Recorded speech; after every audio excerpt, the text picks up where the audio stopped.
Ubi caritas et amor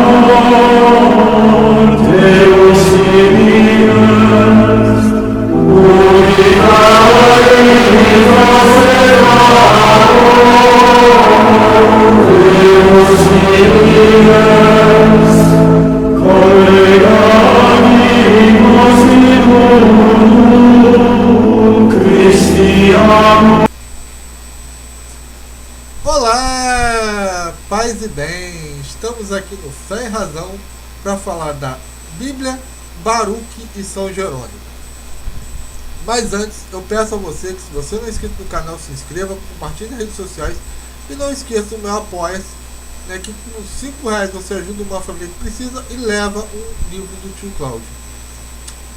Eu achei legal esse tema, né, porque tem uma coisa muito interessante. Quando eu escrevi a igreja primitiva era católica ou protestante, eu quase botei esse tema, o que eu vou expor aqui nesse livro, né?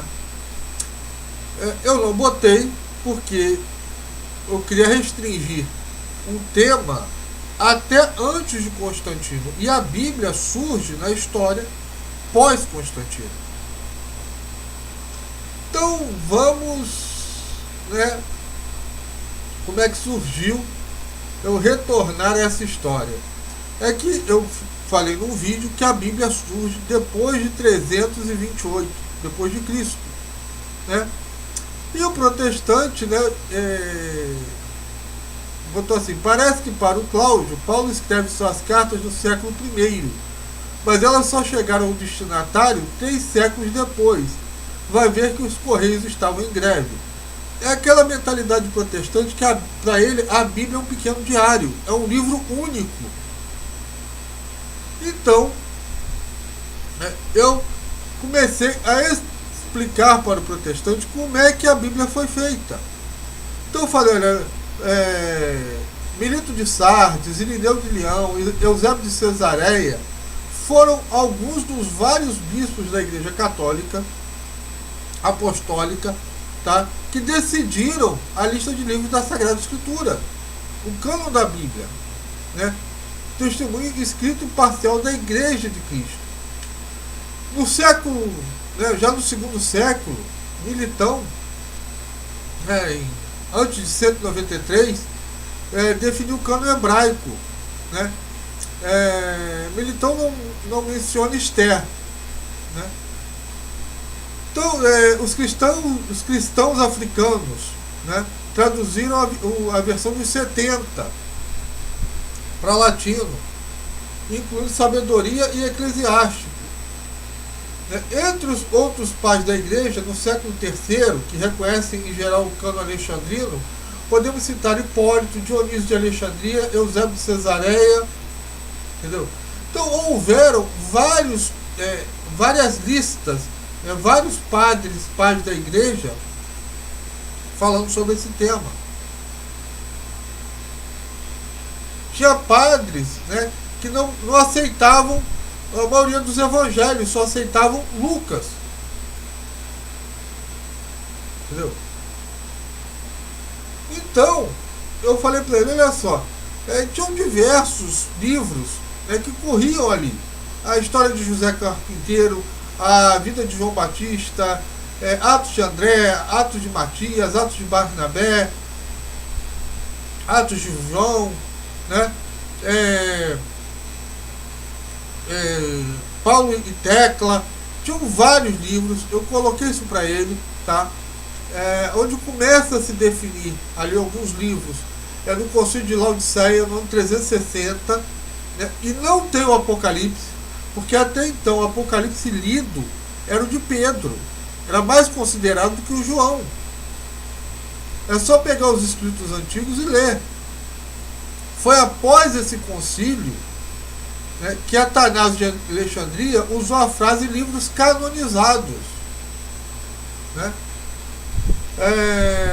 Basílio Magno, no ano 330, ele cita o cânon alexandrino de Baruque, Judite, sabedoria eclesiástica. Atanásio é o primeiro escritor patrístico a citar os 27 livros do Novo Testamento, antes do ano 307. Entendeu? Gregório de Nissa, né, antes do ano 395, cita o cânon amplo alexandrino, porém Gregório de Nazário atém-se apenas ao cânon da Palestina. Então havia realmente uma confusão. Foi no ano 382 que o Papa Dámaso definiu quais seriam os livros da Bíblia. Ponto final. Porque ele era Papa, ele tinha autoridade para isso. Posteriormente, o Concílio de Hipona reafirmou o cânon de Dámaso, né? E também o terceiro concílio de Cartago, em 397, reafirmou esse cânon, tá? O quarto concílio de Cartago, no ano 419, também reafirmou os cânones, né? Esse mesmo cânone do bispo de Roma, né? Aliás, eles falam assim, que este cânon seja enviado para nosso irmão e companheiro, um bispo, o Papa Bonifácio, e os outros bispos dessas partes, para que se confirme este cânon. Pois estas são as coisas que temos recebido de nossos pais, para ser lido na igreja. Porque o cânon da Bíblia nasce da onde? De dentro da liturgia da igreja, do que era lido dentro das missas. É daí que surge o cânon, né? E aí começou, né, aquela lenga-lenga protestante, né? Aí ele primeiro teve um irmão católico que perguntou, nos elucide, em qual época foi compilada, por favor? Aí ele bota assim, né, Irineu, Justino, Tertuliano, no início do século II já demonstravam isso. Não, isso não, eles tinham listas, cara. Não os livros todos. Entendeu? Então, é aquela coisa, né? O Diogo botou, Paulo escreveu cartas do século I que só chegou aos seus destinatários 100 anos depois. Muitas cartas paulinas foram trocadas, tem os deuteropaulinos, que são considerados escritos por Paulo. Não se sabe se Paulo escreveu, não se sabe quem escreveu os evangelhos, porque eram anônimos. Isso vem da tradição da liturgia católica. Era o que era lido ali, né? Aí o que acontece? Ele já começa a fazer perguntas que não tem nada a ver. Que eu comecei a falar, olha só, né, que vários bispos da Igreja Católica decidiram a lista de livros, né? Aí o cara decidiram aonde, cara pálido? Eu falei assim, cara, dentro da história da igreja, velho. Lê a história da igreja, lê o que eu postei, né? E detalhe é que antes ele bota o seguinte, né? Ele já tinha botado Irineu, Justino, Tertuliano, já demonstravam isso. Ora, meu Deus do céu, o cara quer questionar por questionar. Aí eu falando que tinham vários livros correntes entre os apóstolos da igreja primitiva, né? Aí ele botou todos esses livros que começaram a aparecer a partir do século II. Os livros canônicos já estavam circulando na igreja primitiva mais antiga desde o século I. Como ele é desinformado, cara? Como ele é desinformado? Por exemplo, se você pegar o Evangelho de Hebreus, que é gnóstico, existe o Evangelho de Hebreus que é gnóstico, ele é do fim do século I. O Evangelho de Tomé é do século I. E tinham livros que eram do século II, tá, como o Apocalipse de Pedro, que não era considerado gnóstico, e era lido, era mais considerado que o Apocalipse de João.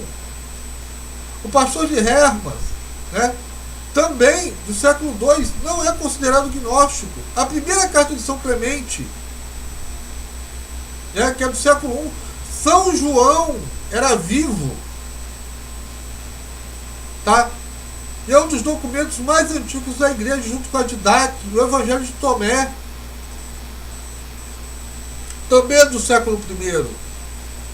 Então, cara, é assim, é uma desinformação fora de série. Ele, por exemplo, desconhece que Santo André escreveu uma carta aos padres da Caia. Entendeu? Que é também do século I. Eu já citei também aqui a Didac e tal, mas é aquela coisa. Ele acha que só começou ali depois do século II. É como se a Bíblia, né, quando foi escrita, tivesse lá, olha, a partir desse ponto, a partir do Apocalipse, não se entra mais nada. Isso é ridículo. Não existe isso na Bíblia. Não existe na Bíblia que a revelação terminou no Apocalipse. Né? Aí ele volta a dizer que o conteúdo era agnóstico, papapá, né? E o João Lins, né, botou. Na verdade, não são todos gnósticos. Né? Os Atos de São Paulo eram inclusive antignósticos.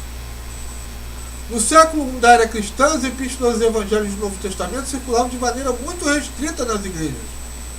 Muita coisa era transmitida via oral. Né?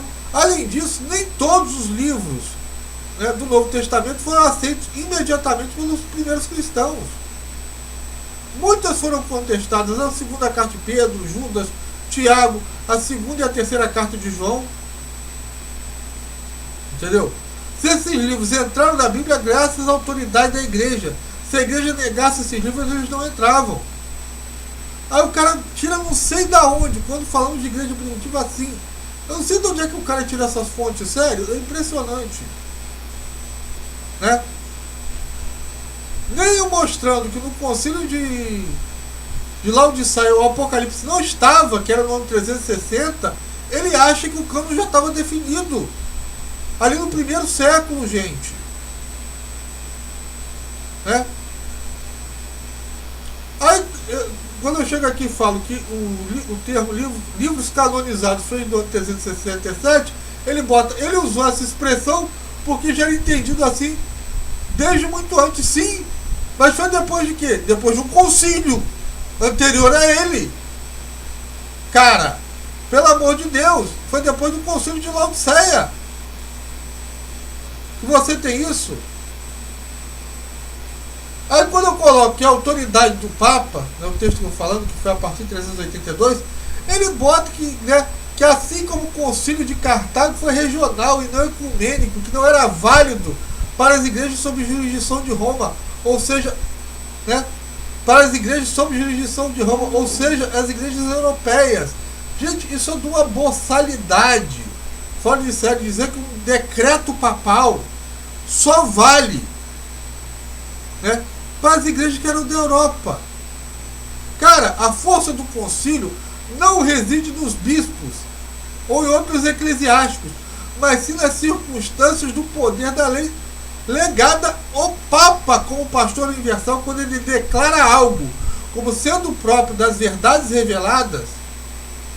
Então, o Papa, quando ele declara algo, quando ele fala ex-cátedra, ele fala pela igreja inteira. Sem o Papa, o concílio só tem um poder sinodal. Porém, quando o concílio está em comunhão com o Papa, e se o Papa falar ali ex-cátedra, o episcopado plenamente reunido torna-se também infalível. Então o que o Papa falou no Concílio de Roma não é uma coisinha regional, é para a igreja inteira. Acabou. É um desconhecimento total do que é passado. Né? Aí ele bota, também foi um concílio regional do Oriente, permanecendo com os 7 livros a mais que as igrejas ortodoxas. Cara, eu estou defecando e perambulando. Porque a igreja do Oriente falou, eu quero saber o que a igreja ortodoxa falou, de jeito nenhum. Porque os ortodoxos vêm surgir muito tempo depois. Pelo amor de Deus. O que você tem são os concílios de Hípona e os outros concordando com aquilo que era transmitido, tá, pelo Papa de Roma. E dentro do cano do Papa de Roma, eu botei é de notar que o livro de Baruque foi considerado por alguns padres da igreja como parte do livro de Jeremias. Porque se você for ler lá, né, nas escrituras canônicas dos profetas, está Jeremias. Né? Aí o cara botou assim: não, o livro de Baruque não foi incluído na lista. Basta trazer os livros dos pais que o consideram como parte do livro de Jeremias e eu dou o braço a torcer. Aí ele mandou um link, é do Dr. Taylor Marshall, tá? Ele é filósofo, e eu fui pesquisar mais um pouco e descobri que ele é católico, pá, né? Fui ler o texto do cara, né? E ele reproduz, tá aqui em inglês, para quem quiser ler, mas eu dei o trabalho de traduzir a mesma coisa que está lá no que o Papa Damaso falou. Aliás, eu conheci esse texto, tá, meus irmãos, de um texto protestante. E nessa época eu tive o trabalho de pesquisar. E descobri por que o livro de Baruque ficou de fora. Né? Por que isso aconteceu? Né? Porque a Igreja Católica, se você pegar e for ver lá, está lá que eles botam que no catálogo de São Damaso, do Papa, está o livro de Baruque.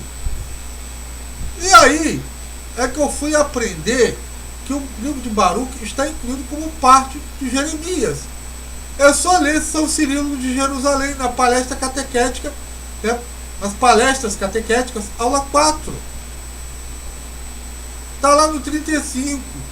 Jeremias é incluído em Baruque, em Lamentações e Epístola. Eu espero que ele dê o braço a torcer. Né? Se tem dúvida, vai ler Hilário de Poitiers, que cita Baruque, mas chama ele de Jeremias. Então os pais da igreja entendiam Jeremias como Baruque, alguns pais como uma coisa só. Até porque a divisão de capítulos e versículos, né, começa a surgir dentro da igreja com o dominicano, Cardeal Hugo, a partir do ano 1048. Ou pode ser, mais provavelmente, em 1027, com Langton, que era serviço de Canterbury. Né? Então, gente, haja saco. Né? Haja saco. Né? Aí eu mostrei o Concílio de Cartago, aquele negócio todo, né, para ficar legal. Aí ele bota assim: Jerônimo deixa claro que a igreja nunca recebeu os 7 apócrifos e as adições de Esther e Daniel como livros inspirados, mas apenas leituras proveitosas. Lutero fará essa mesma observação em sua tradução da Bíblia. Olha, Lutero é um picareta, tá? Aquela coisa, esses caras nunca leram Jerônimo. Eles pegam aquela parte que Jerônimo, né, um texto que Jerônimo bota em 394, né, que ele começa a falar dos livros, né. Detalhe técnico é que quando ele fala desses livros, né, que são os apócrifos, que segundo, né, não deviam estar na Bíblia, os protestantes dizem, Tobias, Judite, Baruque, Eclesiástico, Sabedoria, Salomão, 1º e 2º Macabeus, eles esquecem que Jerônimo, no ano 384, considerava Baruque como livro inspirado. E Jerônimo faz essa confusão entre os livros inspirados a vida dele toda.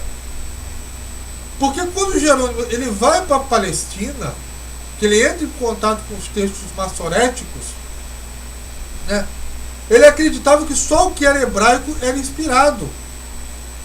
Mas Jerônimo ele muda esse pensamento a vida dele toda. Entendeu? Ele mesmo coloca, né, no prefácio do livro de Tobias, no prefácio do livro de Esdras, você vê esse pensamento, que ele tinha essa divisão entre a tradição hebraica e o que era a opinião da tradição católica, da Igreja Católica. Você tem esses textos lá, é só pegar e ler. Por exemplo, no livro de Judite, né, no prólogo do livro de Judite, ele diz que o livro é inspirado. Né? No prólogo do livro de Judite, em 1394, né? Mas no mesmo livro, né? No mesmo livro não, em outro livro, na carta 54, A Fúria, ele já diz que Judite não é inspirado. E em 397, 3 anos depois, ele bota Judite como livro inspirado. Então você já tem Baruque e Judite, né, ele tendo como livro inspirado. Né? Gente, eu não estou lendo aqui os textos todos, tá? Você pode parar aqui e ler, mas eu estou fazendo referência. Por exemplo, em 394, na carta de Epifânio, ele chama o livro de sabedoria de escritura e o usa como uma das 7 provas para falar sobre a imagem de Deus. Então, quer dizer, a gente já tem Judite, Baruque e sabedoria, São Jerônimo dizendo que é livro inspirado. Né?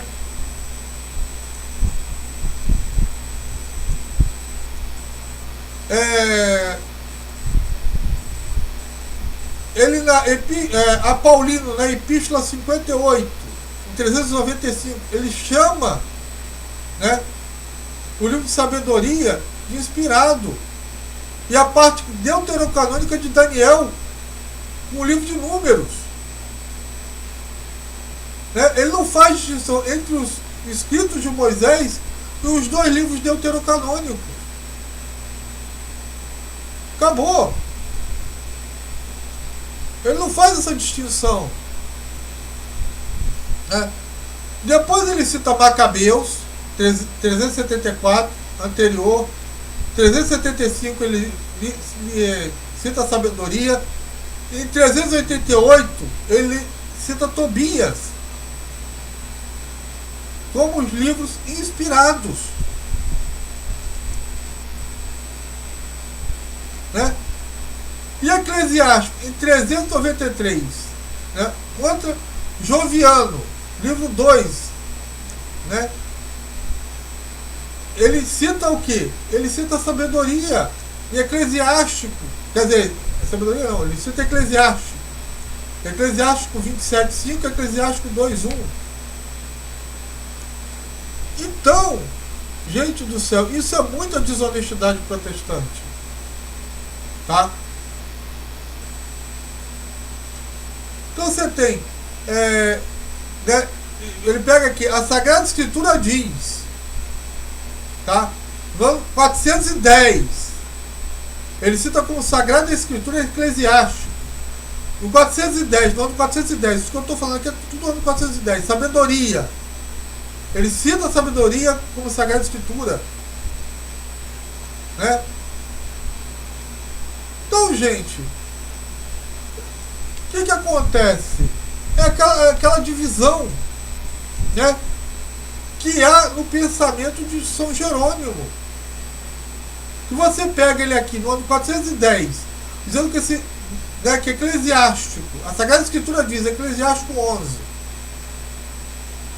né, sabedoria e tal, mas ele diz que são apócrifos no ano 391.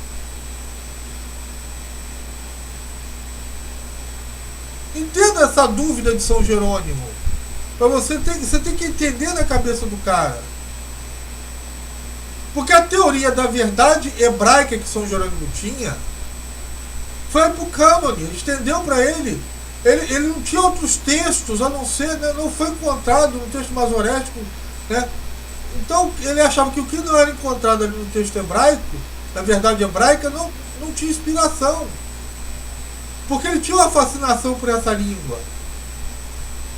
E a mente dele ficou dividida entre a igreja e o contraste judaico. Porque no final do século IV não havia nenhuma evidência concreta para mostrar para Jerônimo que ele estava errado. Havia só o texto hebraico disponível. Entendeu? E que as traduções gregas pareciam mais ou menos traduções soltas do hebraico maçorético. Agora, em 1940, quando se descobriu os manuscritos do Mar Morto, tá?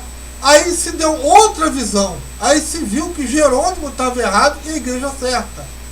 Por que será? Né? Glória a Deus. Né? É a resposta divina.